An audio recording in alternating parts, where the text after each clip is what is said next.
Damien Cole stood on a raised platform in front of a three-panel mirror, arms out like a man being crucified in navy wool. The tailor circled him, pins clenched between his teeth, murmuring about the drape of the shoulder. Damien wasn't listening. He was staring past his own reflection at the empty chair by the window where Elena Marsh should have been sitting. She wasn't there. She hadn't been there in 2 days. "Lift your chin," the tailor said around the pins. Damien ignored him. He rolled his neck instead, feeling the stiff ache that had been building behind his eyes since sunrise. The fitting room smelled of steam and starch, a scent he associated with control, with things measured and cut to fit. He hated how loud the silence was, without Elena's voice cutting through it. Flat, efficient, always 3 steps ahead of whatever he was about to ask for. "You're frowning," said Vivian Castellane from the velvet bench behind him, not looking up from her phone. "Frowning gives you jawlines. Stop it."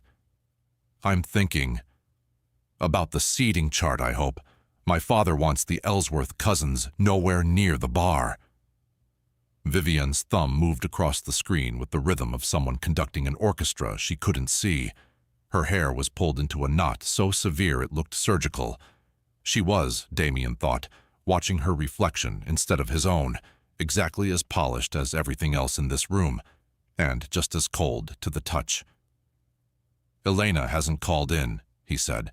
2 days. Vivian's thumb paused for exactly 1 beat. "Your assistant. She doesn't miss check-ins. Ever. People get the flu, Damien. People oversleep. People decide 3 days before a wedding that they'd rather not deal with your temper and take a mental health day." Vivian set the phone face down on her knee, finally looking at him with the particular patience of someone explaining something to a child. "Fire her if it bothers you that much. I'm sure HR can find someone equally forgettable by Friday." Something in Damien's chest tightened at the word forgettable. Elena Marsh was many things: quiet, exacting, impossible to rattle, but forgettable had never once applied. She was the only person in his organization who had never lied to him, not even the comfortable, protective lies everyone else told to keep their jobs. "She holds access to the Meridian accounts," Damien said, which was true, and easier to say aloud than the other thing gnawing at him, that Elena had looked exhausted the last time he saw her, gray around the eyes, a bruise she'd explained away with a joke about a cabinet door he hadn't believed for a second. "Then send someone to check on her instead of standing here catastrophizing in a half-finished jacket." Vivian stood, smoothing her skirt with 2 efficient strokes. "My father lands tonight. I need you focused, Damien. 2 more days." He stepped down off the platform without waiting for the tailor to finish pinning the hem. "I'll be back in an hour. The final fitting. An hour, Vivian." He was already shrugging out of the jacket as he walked, the bell over the boutique door chiming behind him with a cheerfulness that felt like mockery. Outside, the sky had gone the color of a healing bruise, heavy clouds pressing low over the financial district's glass towers. His driver, Marcus Reyes, was leaning against the car finishing a cigarette. He stubbed out the second he saw Damien's face. "Where to, boss?" "Get me Elena's address. Not the one in the file. The real one." Marcus's jaw ticked just slightly. "You don't have it?" "If I had it, I wouldn't be asking." It took Marcus 4 minutes and 1 phone call to a contact in payroll to produce an address that made Damien go very still when he read it off the screen. Ashgrove Terrace, a block he knew by reputation only, condemned buildings, broken streetlights, the kind of place his company's trucks avoided, even in daylight. He paid Elena a salary that should have put her in a doorman building with a river view. Why was she living in a place like that? "That can't be right," Damien said. "It's what payroll has on file for her emergency contact form," Marcus said carefully. "Updated 8 months ago. 8 months. Around the time the bruises started, if he was being honest with himself, which he rarely bothered to be." Damien climbed into the back seat and stared out at the rain beginning to streak the window.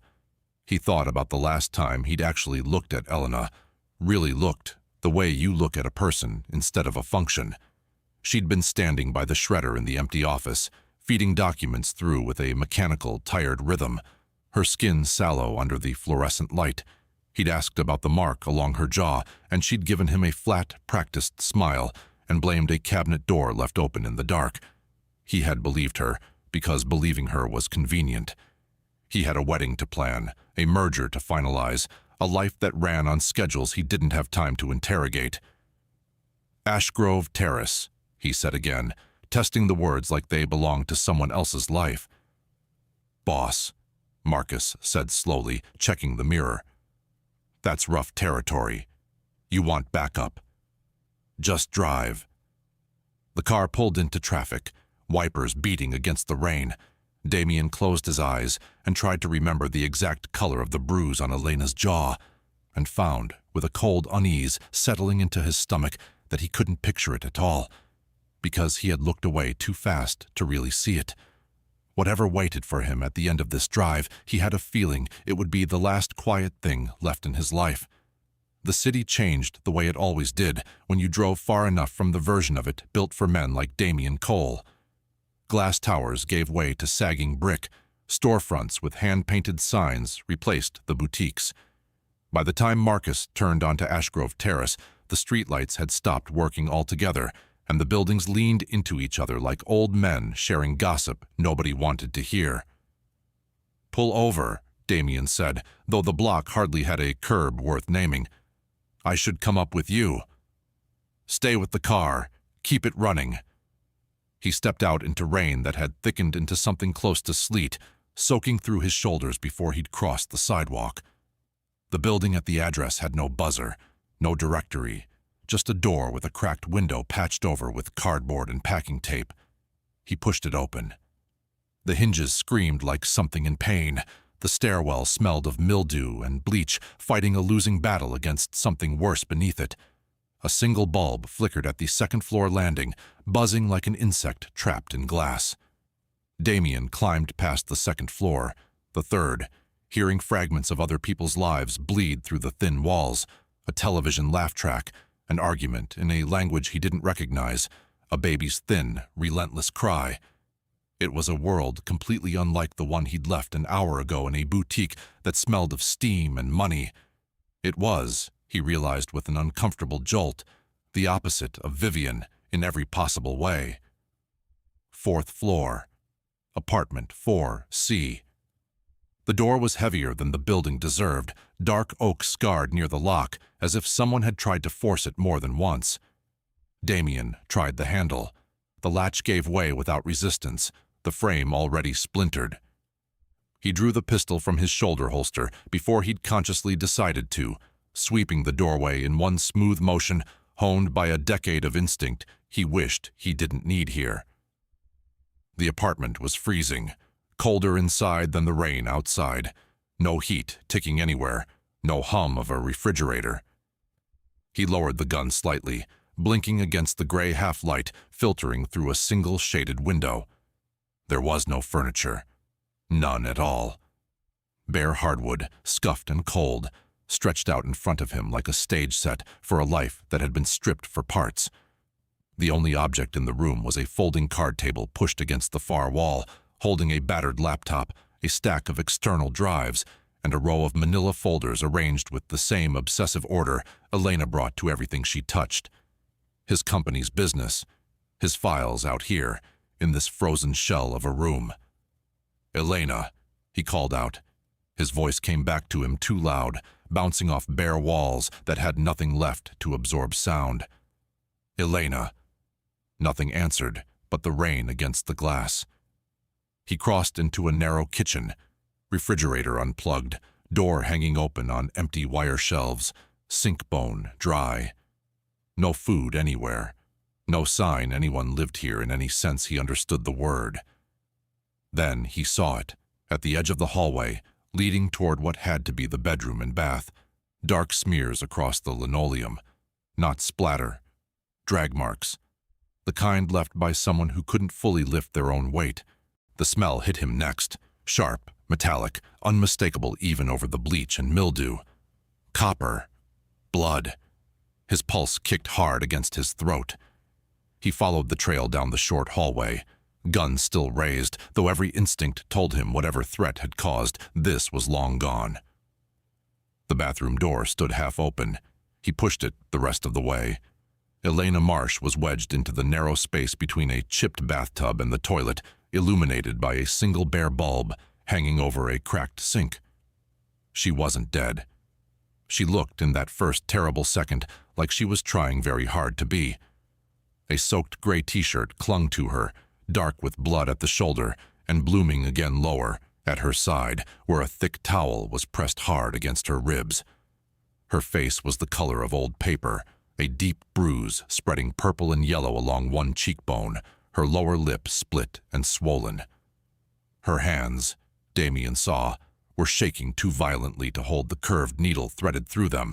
She'd been trying, and failing, to stitch her own wound.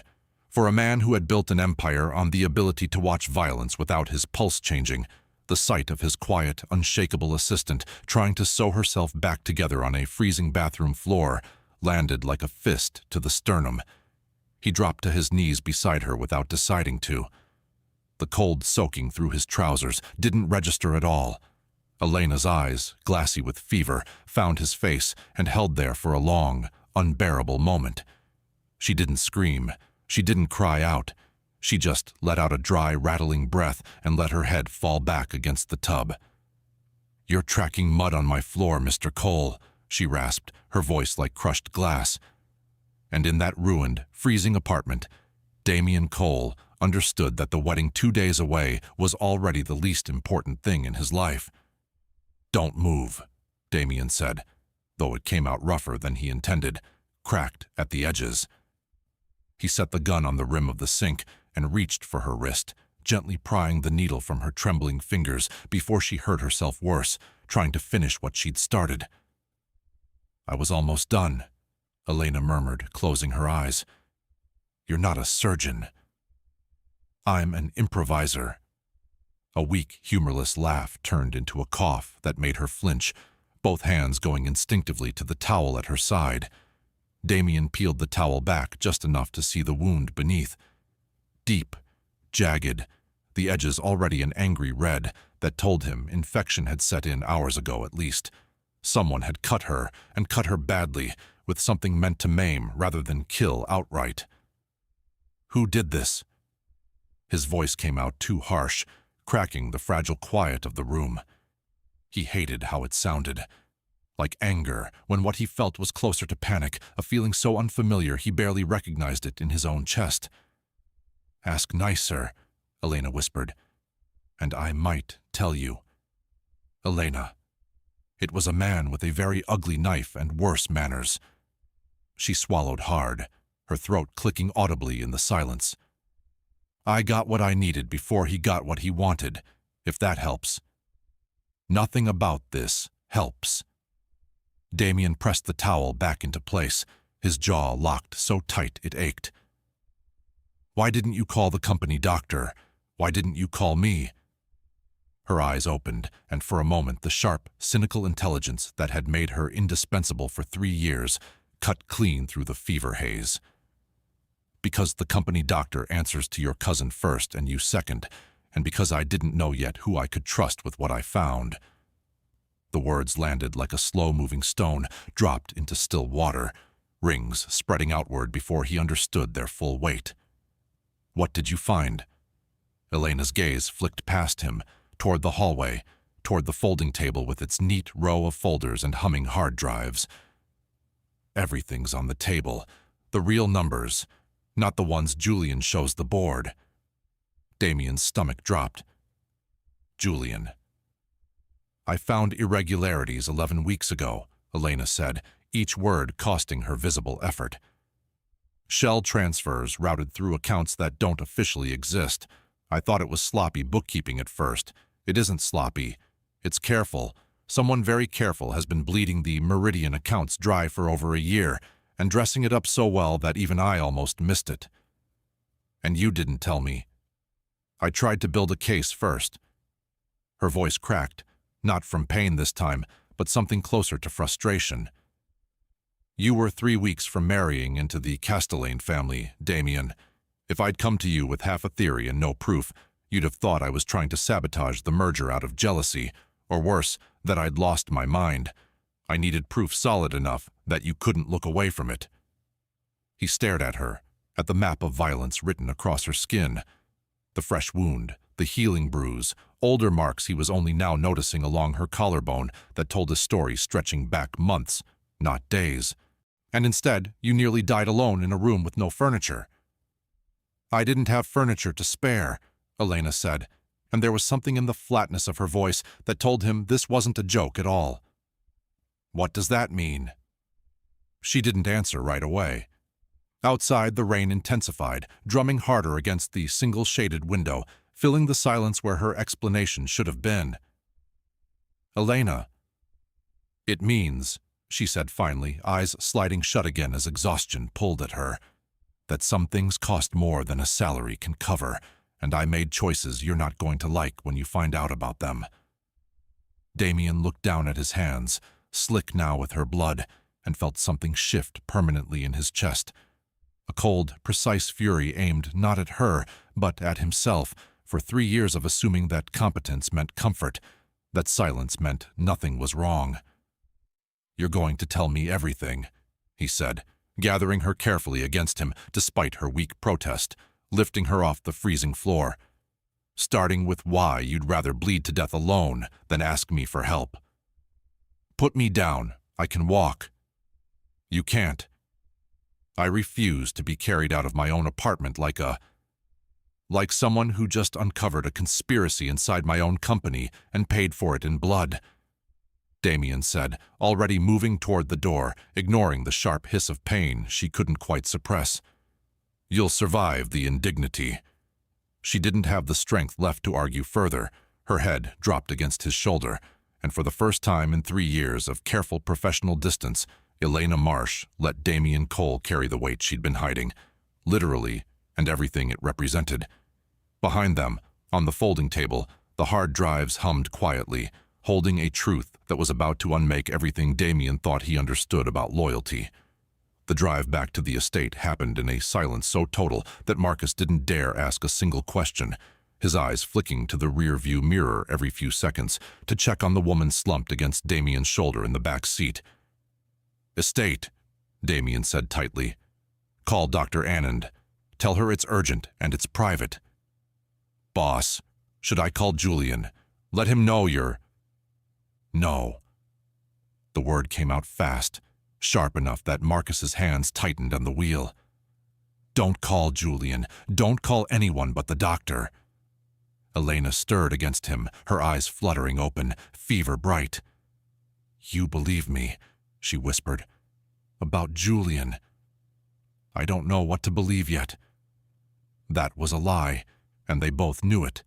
Something in his chest had already convicted his cousin the moment she'd said the name, some old instinct, finally connecting bruises and absences and small evasions he'd been too busy to notice.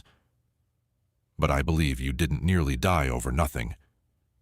High praise, Elena murmured, and winced as the car took a corner too fast.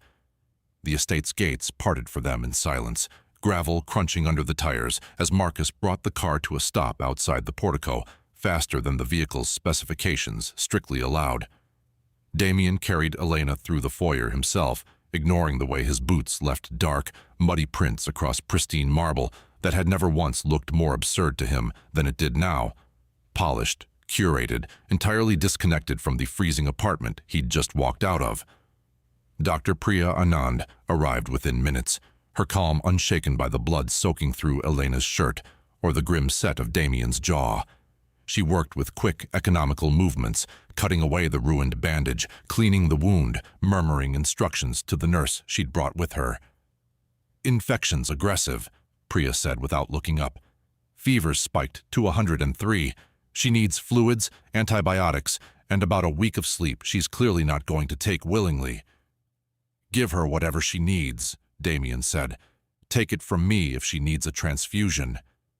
Priya glanced up at that, something assessing in her expression. Damien Cole, did not, in her experience, offer his own blood for anyone. "Noted," she said simply, and went back to work. Elena drifted in and out as the IV line went in, murmuring things that made no sense. Numbers, dates, a name that sounded like Meridian repeated twice like a password she was afraid to lose. Damien stood by the window, arms crossed, watching the rain streak the glass and trying to reconcile the woman he thought he knew with the one who'd apparently been building a case against his own family for 11 weeks while bleeding out in an empty apartment to hide how vulnerable she'd become. "When was the last time she ate a proper meal?" Priya asked quietly, checking Elena's ribs with careful fingers. "Her body's been running on nothing for a long time. This isn't new exhaustion, Damien. This has been building for months." The words hit harder than he expected. He thought of the catered lunches he expensed without thinking, the dinners he ate in his office while Elena worked at her desk outside, never once asking if she'd eaten at all. He had assumed his money insulated her from every kind of hardship. He had never once checked. "She'll live," Priya said finally, straightening up and stripping off her gloves. "But she needs real rest, Damien. Not the kind she'll try to talk herself out of the second she's conscious enough to argue." "I'll handle it." "You'll try," Priya corrected, something almost like amusement in her voice.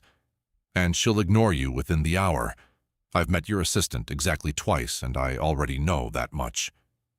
Left alone with her, Damien pulled a chair to the side of the bed and sat, watching the rise and fall of Elena's breathing settle into something steadier under the sedation. The IV bag swayed gently on its stand. Outside, the rain had not let up once since he'd first stepped out of the boutique that morning, as if the sky itself understood that something in his life had permanently shifted course. His phone buzzed against his hip. Vivienne's name lit the screen, followed by 3 increasingly impatient texts about seating charts and floral arrangements that felt, suddenly, like messages from a different lifetime entirely. He didn't answer.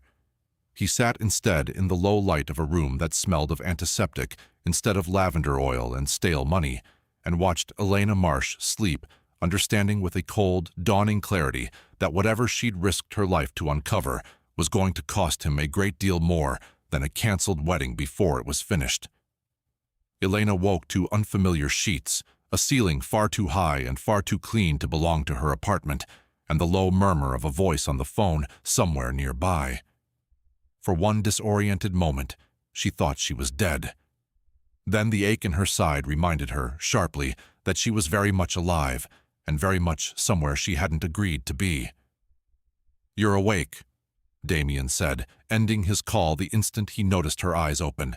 He'd changed out of his ruined shirt into a plain white one, sleeves rolled to the elbow, a coffee cup abandoned and cold on the nightstand.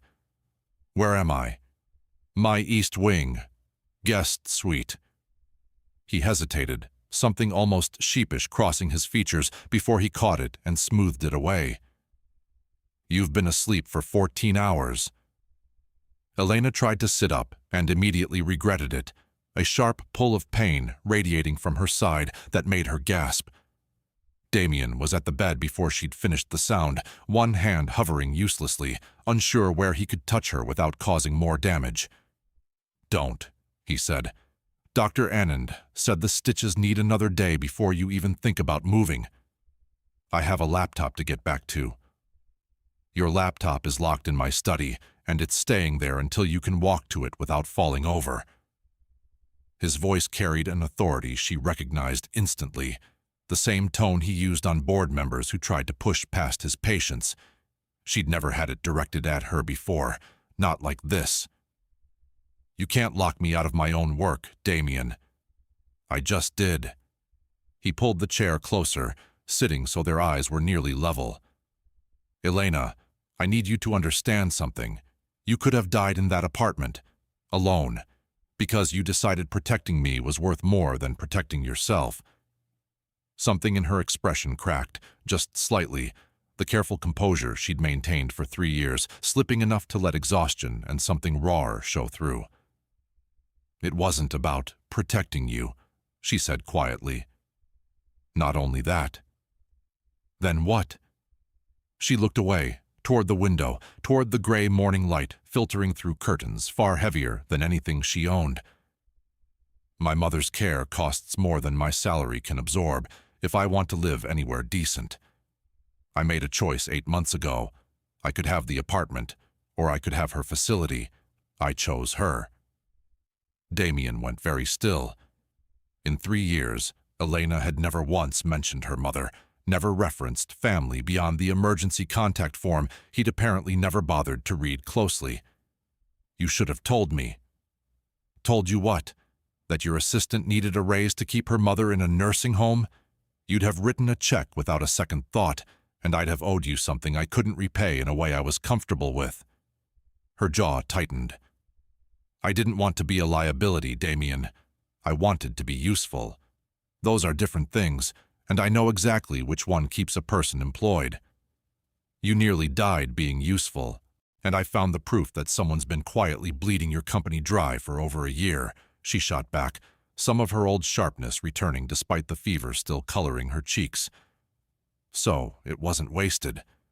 Damien rubbed a hand over his face, feeling the exhaustion of the last day catch up to him all at once. Your mother's care is covered, as of this morning, fully through my private trust, no conditions attached. Elena's eyes widened slightly. I didn't ask you to. I'm not asking your permission. He said it evenly without the harshness of before. And the apartment on Ashgrove Terrace is done. Marcus is already packing what little was left in it. That wasn't your decision to make. You made a decision to nearly bleed out rather than tell me the truth, Damien said. I'm allowed one decision in return. For a long moment, neither of them spoke. Rain traced slow lines down the window glass. Somewhere below, the house moved through its ordinary rhythms, entirely unaware of how thoroughly the ground beneath it had shifted in the last 24 hours. What happens now? Elena finally asked. With the wedding, with Julian. Damien's expression hardened, the momentary softness folding back into the controlled mask she recognized from boardrooms and difficult negotiations. Now, he said, you're going to tell me everything on those hard drives, one piece at a time, as soon as you're strong enough to sit up without wincing, and then we're going to find out exactly how deep this goes.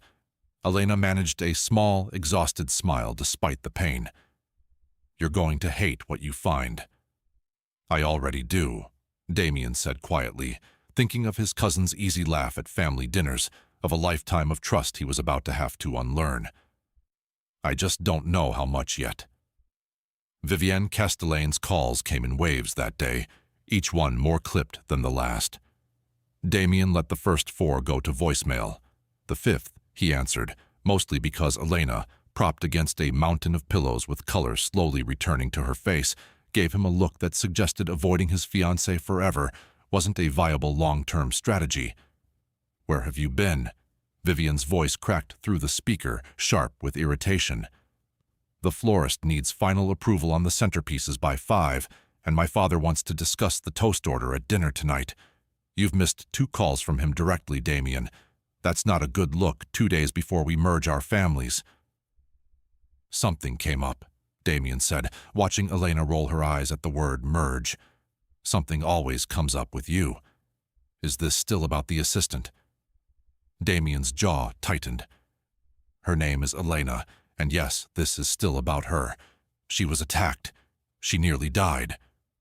A pause, brief but noticeable. That's terrible, obviously, but I don't see what it has to do with our seating chart. It has to do with the fact that someone inside my own company tried to kill her to stop her from finding out he's been stealing from me for over a year, Damien said flatly, watching the words land somewhere on Elena's face. Not surprise, but a kind of grim vindication. Vivienne's silence this time lasted longer. Who? I don't know yet. I'm finding out. Damien. Her voice shifted, softened in a way that felt calculated rather than comforting. You understand how this looks, don't you? 2 days before our wedding, a crisis just happens to appear that requires your undivided attention and conveniently keeps you tangled up with your assistant. My father is already asking questions about your reliability as a partner. Your father can ask whatever he likes, Damien said, an edge creeping into his voice that surprised even him. I'm not currently interested in his opinion of my reliability. You should be. This merger secures both our families for the next generation. It's bigger than one employee's personal drama. Elena's hand found the edge of the blanket, gripping it slightly at the phrase personal drama, though her face remained carefully neutral. Damien noticed anyway. I'll call you back, he said, and ended the call before Vivian could respond, something he'd never done to her in the 2 years they'd been together. The silence that followed felt heavier than the storm outside. Elena studied him carefully. You should go smooth that over. Weddings don't plan themselves, and you have exactly one more day to keep pretending everything's fine. I'm not sure I want to keep pretending. The words surprised him as much as they seemed to surprise her. Elena's expression flickered, something guarded, something that looked almost like hope quickly suppressed before it could take root. Don't make decisions about your marriage because of me, she said carefully. I'll heal. This will pass. You don't need to blow up your entire life over. This isn't about you, Damien interrupted, though even as he said it, he understood it wasn't entirely true. This is about the fact that in 3 years, you never once asked me for anything, and I never once noticed how much you were carrying without help. That's not a small thing, Elena. That's not something I can just go back to ignoring because a wedding is convenient. She looked down at her hands, at the IV line taped into the crook of her elbow, and said nothing for a long moment. You should still talk to her, properly, not because of me, because whatever's happening with the merger, you deserve to know if it's real before you cancel anything. Damien considered that, some cold, analytical part of his mind already turning over the timeline. The Castellane family's sudden eagerness for this particular merger, the terms that had always felt slightly too generous on Vivian's side, slightly too convenient. Questions he hadn't let himself ask because asking them would have meant admitting the wedding might be built on something other than what he'd been told. Elena, he said slowly, the financial irregularities you found, do any of them connect to the Castellanes? Something shifted in her expression. Careful, deliberate, the look of someone who'd been waiting for exactly that question. I was hoping you wouldn't ask that yet, she said quietly. Because the answer's going to make tomorrow a lot harder than you think. By the following morning, Elena's fever had broken enough that Priya allowed her, grudgingly, to be moved to Damien's study in a wheelchair Marcus had procured from somewhere without being asked twice. Elena hated the chair on principle, but the alternative, Damien carrying her through the halls again, felt like an indignity she preferred to avoid twice in 1 week. Password, Damien said, sliding her laptop across the desk. You could just ask nicely. Elena. She smiled faintly and typed a string of characters too fast for him to follow, the screen blooming into a dense financial spreadsheet indexed by date, by account, by a shorthand. Only she seemed to understand instinctively. Filter by the last 90 days, Damien said, leaning over her shoulder, close enough that she could feel the tension radiating off him like heat. Elena's fingers moved across the trackpad, still slightly unsteady, but sure. The list narrowed. Here, 7 transfers routed through a shell company registered to a logistics consultancy that doesn't actually do any consulting. Small amounts individually, enough together to matter. Where do they land? 2 offshore accounts, one I traced to a numbered account in the Caymans. She paused, glancing up at him. Registered under a holding company linked to Thomas Castellane. Damien's stomach dropped in a way that felt almost physical, a cold weight settling behind his ribs. Vivian's father. I found the connection 4 days ago. That's when things got dangerous for me. Elena's jaw tightened, the memory clearly costing her something to revisit. I went to intercept a courier I thought was carrying physical documentation, real paper evidence I needed to corroborate what I'd found digitally. The courier wasn't who I expected. He was Castellan security, not one of ours. And he did this to you. He tried to make sure I never made it back to tell anyone what I'd found. She clicked open another file, a scanned document, grainy but legible. But I got what I went for before he caught up with me. The document on the screen was a blueprint. Damien recognized it instantly, the layout of his primary export warehouse on Pier 11, annotated with red marks at the security blind spots, the breaker box location, the loading schedule for the following week. "They're planning to hit the warehouse," Damien said, voice gone flat and cold. "Not to destroy it," Elena corrected. "To empty it. That warehouse holds the specialty cargo contracts you don't advertise publicly. Whoever takes that inventory effectively controls the piece of your business that actually generates the margin the rest of your operation depends on." "And Julian?" Elena hesitated, and that hesitation told Damien everything before she said another word. "The transfers I found, the shell company routing money to the Caymans, they originate from an account only 3 people in your entire organization have access to. You, me, and Julian." The room went very quiet. Outside, rain that had persisted for 2 straight days finally seemed to be tapering, weak sunlight fighting through gray clouds and casting long shadows across the study's dark wood floor. "I need you to be certain," Damien said, his voice carrying a warning she recognized, not directed at her, but at the possibility that he was about to lose the one family member he'd always trusted without question. "I'm not certain yet," Elena admitted. "Account access proves opportunity, not guilt. There could be another explanation. But Damien..." She turned to look at him fully, her fever-bright eyes steady despite everything her body had endured. "Someone inside your organization gave the Castellanes a floor plan of your warehouse and the shift schedule of your personal security detail. That's not a coincidence, and it's not something an outsider could access without help." Damien straightened, pacing to the window, his reflection ghosting faintly against the glass over the darkening grounds beyond.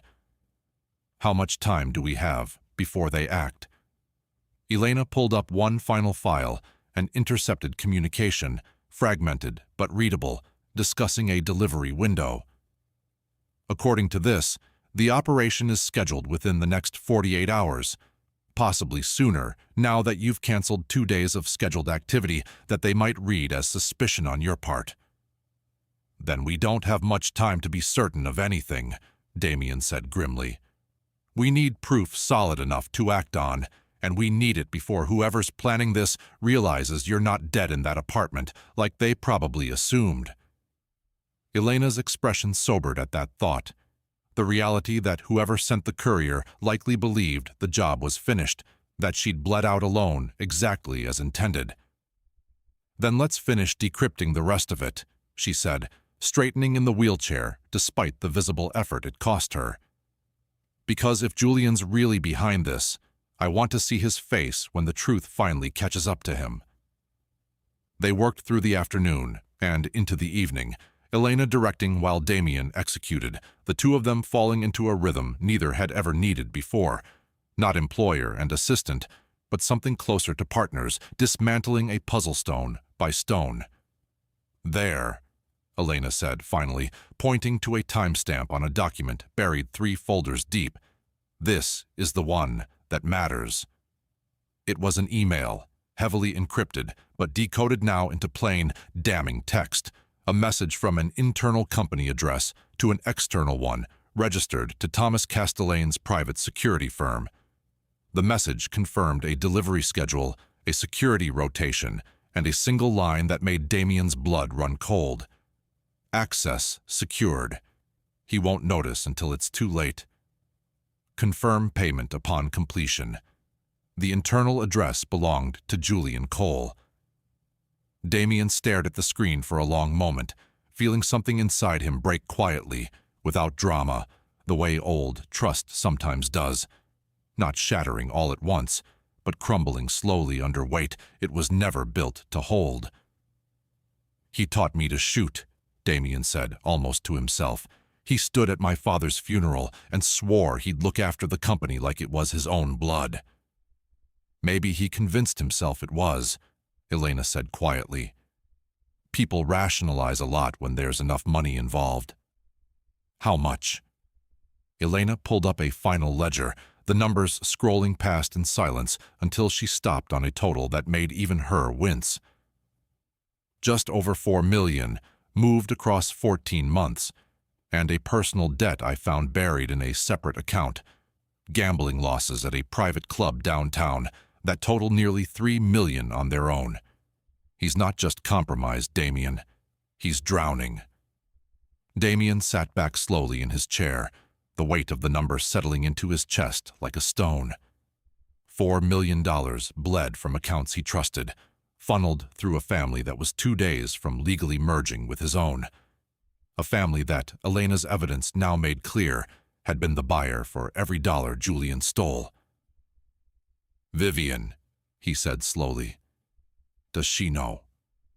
I found nothing that puts her name directly on any transfer, Elena said carefully. But I find it very hard to believe a woman who reads every seating chart and every centerpiece invoice down to the dollar has no idea where 4 million of her father's money came from. Damien closed his eyes briefly, the picture forming with sickening clarity. A merger designed not as a partnership, but as a slow, patient acquisition, engineered from the inside by his own cousin, funded and directed by the family he'd been 2 days from binding himself to permanently. The warehouse hit, Damien said. It's not just theft, it's the final move. Once they control that inventory, and I'm legally tied to Vivian's family, there's no clean way for me to fight back without destroying my own marriage and my own company at the same time. That's exactly the design, Elena said quietly. Marry in, drain the company from inside, seize the profitable assets under cover of a legitimate corporate transaction, and by the time you realize what happened, you're too entangled, financially and personally, to do anything but accept it. Damien stood, walking to the window, staring out at the estate grounds now cast in the deep blue of early evening. Somewhere in the house, a phone was ringing. Vivienne, almost certainly, wondering why he'd gone silent for the second day running. I need to talk to Julian, Damien said. Face to face, tonight. Damien, if he knows you've found this, he might... He won't know, Damien said, turning back to her, something hard and resolved settling into his expression. Because I'm not going to confront him with accusations. I'm going to give him exactly enough rope to hang himself at that warehouse, in front of witnesses who can't be bought or explained away. Elena studied him for a long moment, seeing in his face the transformation from a man blindsided by betrayal into something colder, more precise, the version of Damien Cole that had built an empire in the first place. And the wedding, she asked quietly. Damien's jaw tightened. The wedding, he said, is the first thing that has to die before anything else can be saved. The rehearsal dinner was held at a restaurant Vivian had chosen for its view of the harbor, all glass walls and candlelight, exactly the kind of curated perfection Damien had once found reassuring and now found suffocating. Thomas Castellane sat at the head of the long table, his silver hair immaculate, his laugh warm and practiced, a man entirely convinced his plan was already finished. Damien arrived 20 minutes late, alone, having left Elena resting under Priya's watchful supervision at the estate with express instructions not to move from her bed for any reason short of the building catching fire. There he is, Thomas said warmly, rising to clasp Damien's hand. We were beginning to wonder if you'd gotten cold feet. Something like that, Damien said, taking his seat beside Vivienne, who studied him with an expression caught somewhere between relief and suspicion. You look exhausted, she said quietly, beneath the general murmur of conversation. I've had an educational few days. Dinner proceeded through its choreographed courses. Toasts, careful diplomatic laughter, Thomas Castellane's booming stories about business ventures that Damien now understood were financed, at least in part, by money bled from his own company. He watched Julian across the table, laughing at all the right moments, refilling Thomas's wine glass with the easy familiarity of two men who'd clearly done business together many times before tonight. When the dessert plates were cleared and the coffee arrived, Damien stood, tapping his glass gently with a spoon, drawing the table's attention exactly as he'd known it would. "Before we go further into tomorrow's arrangements," he said, his voice carrying an even calm that made Vivian go very still beside him, "I think it's important everyone here understands something clearly." "Damien," Vivian said quietly, a warning edge creeping into her tone.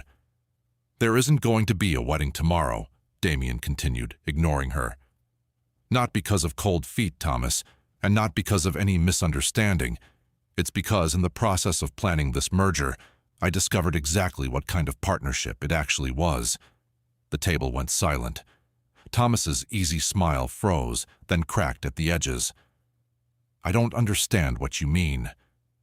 "I mean that $4 million has been moved out of my company over the last 14 months, through a shell company connected to your private security firm, funneled by someone I trusted with my life."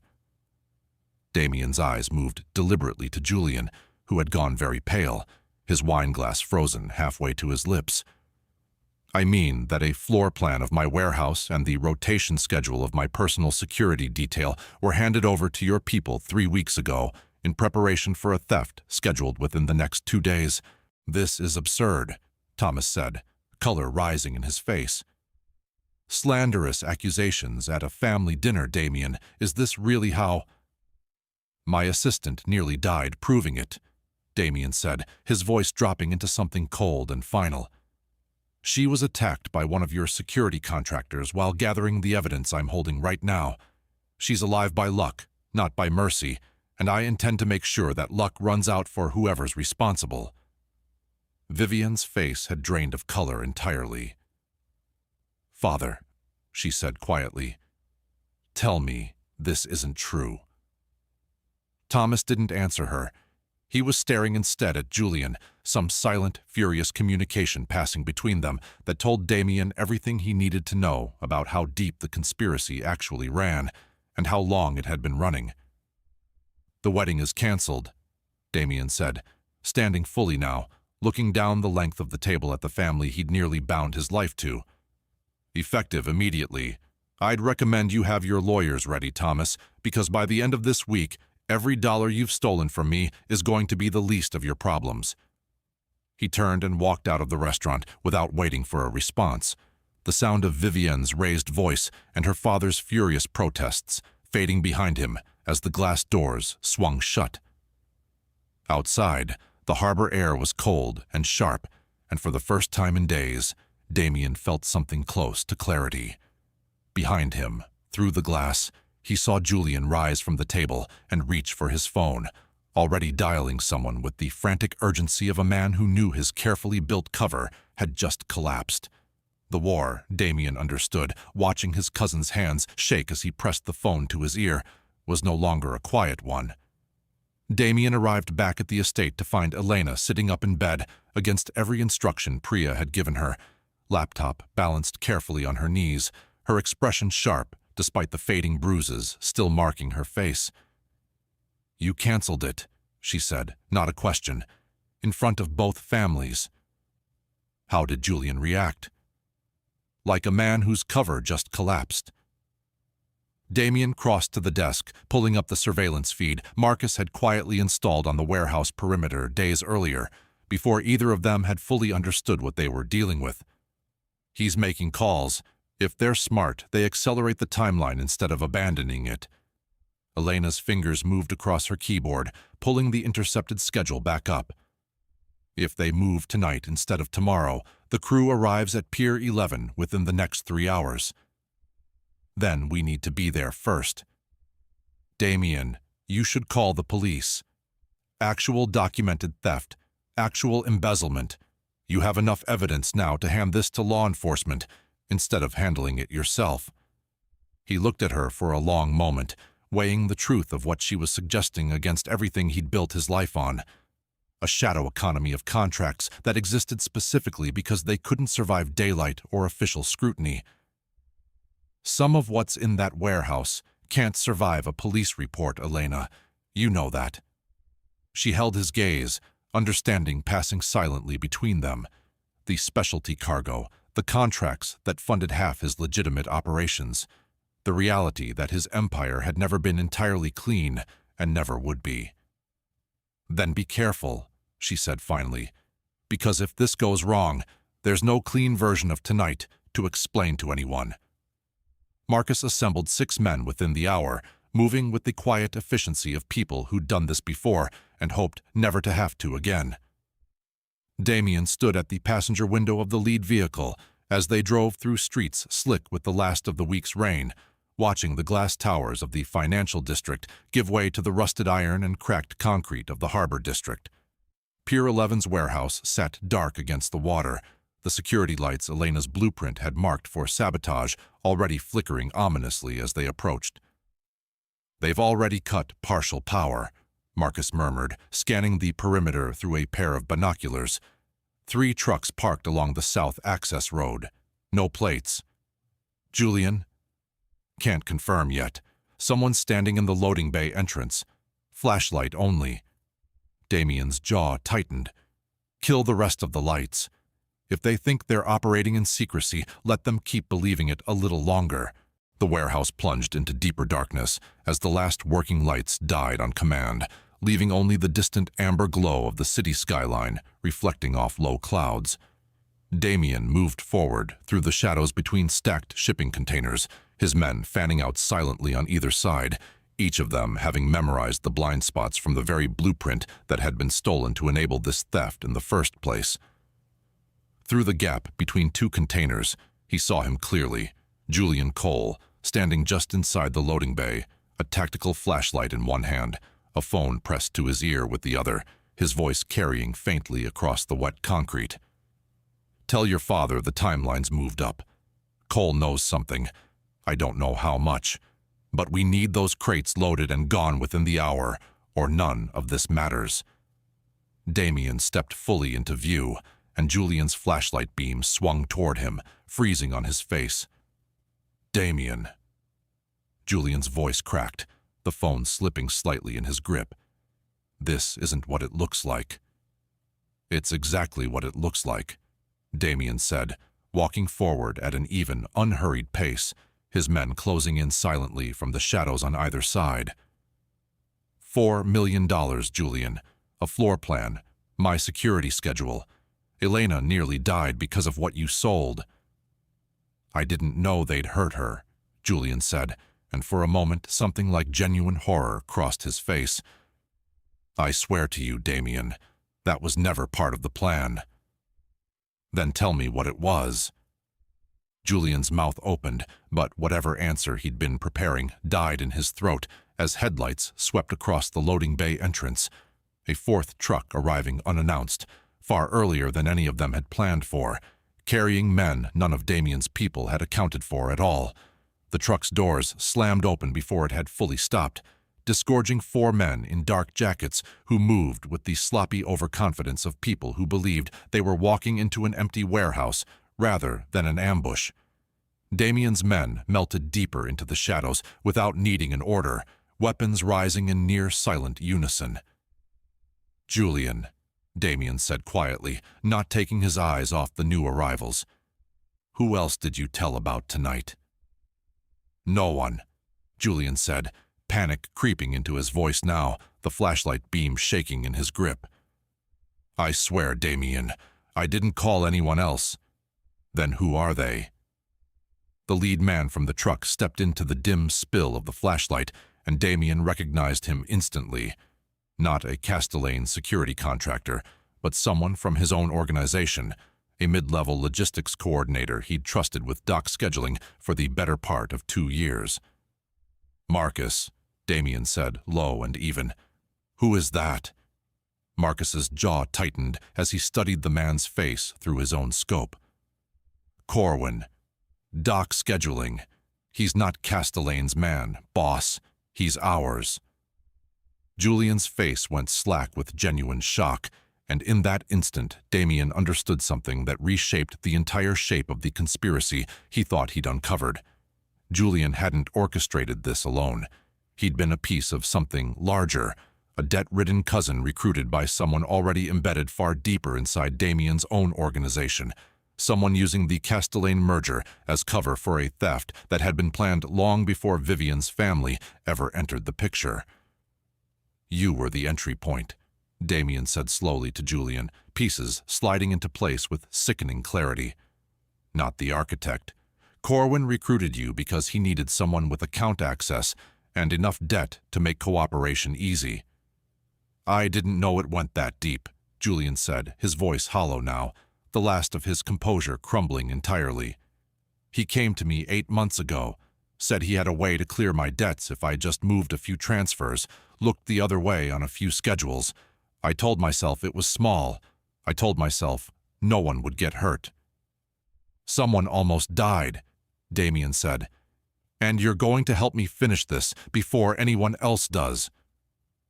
Corwin, realizing too late that his men were outnumbered and outpositioned in the darkness, raised a hand, calling out into the shadows with forced confidence. "Cole, we can still make this simple.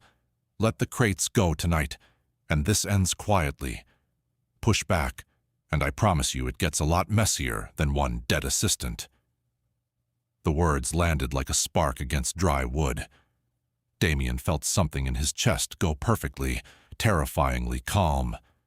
The same stillness that had once made grown men reconsider their choices before he'd even raised his voice. "She's not dead," Damien said, stepping fully into the open, no longer bothering with the cover of shadow. "And you're about to learn exactly what a mistake that was." Marcus fired first, a single suppressed shot that dropped Corwin's nearest man before he'd even registered the threat. The warehouse erupted into brief, brutal chaos, controlled, precise, over in under a minute, as Damien's men, better positioned and better prepared, dismantled Corwin's crew with ruthless efficiency. Corwin himself went down hard against the loading bay's concrete, disarmed and bleeding from a shoulder wound that would keep him alive long enough to answer for everything. In the sudden ringing silence that followed, Damien turned to find Julian standing exactly where he'd left him, hands raised, tears streaking silently down a face that had aged a decade in the space of 10 minutes. "What happens to me?" Julian asked quietly.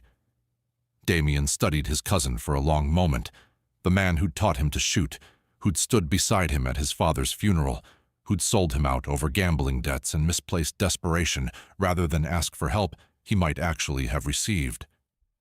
"You're going to disappear," Damien said finally, quietly, permanently, "somewhere I never have to see your face again, and you're going to be grateful I'm giving you that option instead of the one Corwin's about to receive." Julian nodded, something like relief and devastation warring across his features, and Damien turned away from him toward the bound and bleeding Corwin, already planning the long, careful work of finding out exactly how far this betrayal had actually reached inside his own house. By the time Damien returned to the estate, the sky had begun to lighten at the edges, the last of the week's storm finally breaking into pale, washed-out morning. He walked the halls in silence, his shirt still carrying the sharp scent of gunpowder and rain, and stopped outside the door of the room where Elena waited. She was awake, sitting up against the pillows, laptop closed beside her for once, her eyes finding his the moment the door opened. "It's over," Damien said simply. "Julian, gone. Corwin's in custody of people who owe me favors, and he'll talk eventually. Everyone does." Damien crossed the room and sat carefully on the edge of the bed. "The Castellane merger is dead.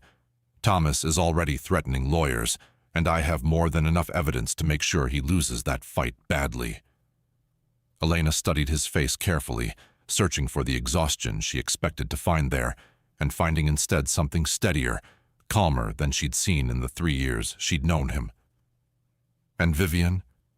"Called me twice on the drive back. I didn't answer."